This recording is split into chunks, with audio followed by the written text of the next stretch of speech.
السلام علیکم ورحمۃ اللہ وبرکاتہ۔ میرے دوستو، امید ہے آپ سب خیریت سے ہوں گے۔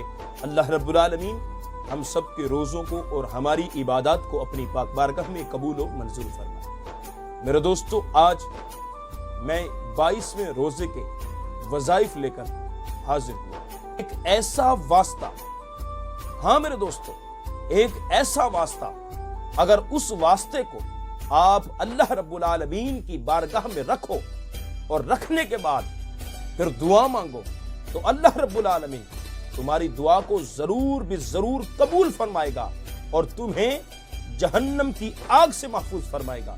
ہاں میرے دوستو، جو بندہ ماہ رمضان المبارک کے 22ویں روزے کو بعد از نماز فجر اس تسبیح کو 11 مرتبہ پڑھے گا تو اللہ رب العالمین اس تسبیح کی برکت سے آپ کو جہنم کی آگ سے محفوظ رکھے گا۔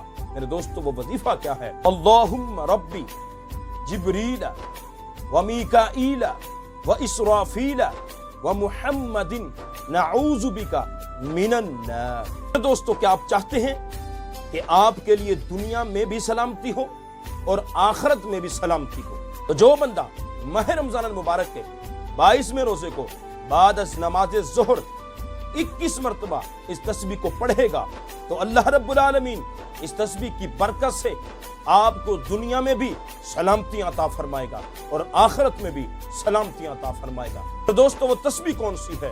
اللہم انی اسألک العافیۃ فی الدنیا والآخرہ۔ میرے دوستو، آج ہر بندہ اپنی دعاؤں میں اپنے رب سے ایک سوال لازماً کرتا ہے۔ وہ کون سا سوال؟ یا اللہ، مجھے جہنم کی آگ سے بچا لے، مجھے جہنم کے خوف سے ڈر لگتا ہے، یا رب العالمین کرم فرما دے، جب میں مروں تو مجھے جنت میں داخل فرما دینا۔ تو میرے دوستو، جو بندہ ماہ رمضان المبارک کے 22ویں روزے کو بعد از نماز عصر اس تسبیح کو 11 مرتبہ پڑھے گا تو انشاءاللہ العزیز اس تسبیح کی برکت سے اللہ رب العالمین آپ کو جہنم کی آگ سے بچا لے گا۔ میرے دوستو، وہ تسبیح کیا ہے؟ اللہم اجرنا من النار، اللہم اجرنا من النار۔ میرے دوستو، کیا آپ چاہتے ہیں کہ آپ بھی جہنم کی آگ سے بچ جائیں اور اپنے گھر والوں کو بھی جہنم کی آگ سے بچا لیں؟ تو جو بندہ ماہ رمضان المبارک کے 22ویں روزے کو بعد از نماز مغرب اس تسبیح کو 11 مرتبہ پڑھے گا تو اللہ رب العالمین اس تسبیح کی برکت سے اس کو بھی جہنم کی آگ سے محفوظ رکھے گا اور اس کے گھر والوں کو بھی جہنم کی آگ سے محفوظ رکھے گا۔ میرے دوستو، وہ تسبیح کیا ہے؟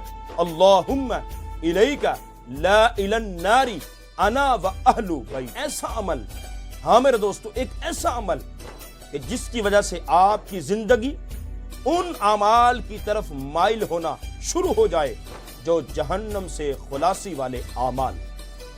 تو جو بندہ ماہ رمضان المبارک کے 22ویں روزے کو بعد از نماز عشاء یعنی تراویح کے بعد 9 مرتبہ سورۃ الملک کی تلاوت کرے گا تو اللہ رب العالمین اس کو نیک اعمال کی توفیق عطا فرما دے گا۔